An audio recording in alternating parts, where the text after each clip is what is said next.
প্রাক্তন সাংসদ সদস্যা মাননীয়া লকেট চ্যাটার্জি মহাশয়ের এলাকা উন্নয়ন তহবিল থেকে একটি সোলার হাইমাস্ট লাইট স্থাপন করা হয় গুপ্তিপাড়ার আর্যনগর এলাকায় গতকাল সন্ধ্যায়।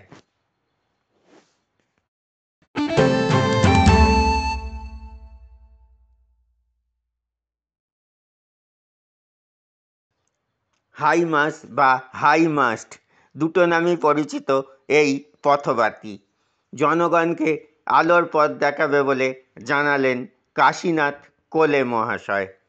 মাস বলতে জনগণ বা সবার জন্য, আর মাস্ট বলতে মাস্তুলের মতো উঁচু স্তম্ভতে লাগানো এই বাতি জ্বলবে সৌরশক্তিতে। অনুষ্ঠানে উপস্থিত ছিলেন বিজেপির স্থানীয় নেতৃবৃন্দ। তাদের বক্তব্য, প্রদীপের নিচে অন্ধকারের মতো এলাকাগুলি তুলে ধরে সেখানে আলোর পথের দিশারি হয়ে জনগণকে আলো দেখাবে বিজেপি, কারণ বাংলায় এখন নাকি অন্ধকার জগৎ চলছে।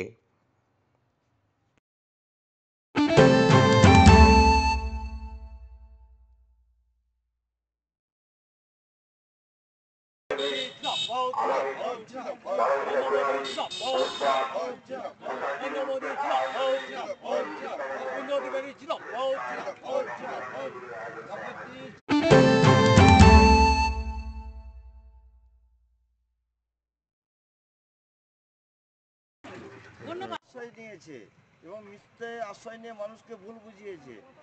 আজকে ভারতীয় জনতা পার্টি সেই মিথ্যের আশ্রয় থেকে বেরিয়ে এসে কীভাবে উন্নয়ন করতে হয় সেই লাইট প্রদান করে সেটা আমরা দেখিয়ে দিলাম।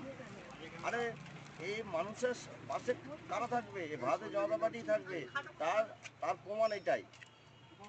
আচ্ছা, ভারতীয় জনতা পার্টি কি অন্ধকার দূর করে আলোর পথ দেখাবে? হ্যাঁ, আমরা অবশ্যই দেখাবো। আমরা আগামী দিনে বাংলা আবাস যোজনার 1,20,000 টাকা দিচ্ছে, আমরা বাংলায় ক্ষমতা এলে 3 লাখ টাকা দেবো, বার্ধক্য ভাতা 3,000 টাকা দেবো, বিধবা ভাতা 3,000 টাকা দেবো। এটা আমরা বাংলা পেলেই আমরা এটা আমরা দেবো।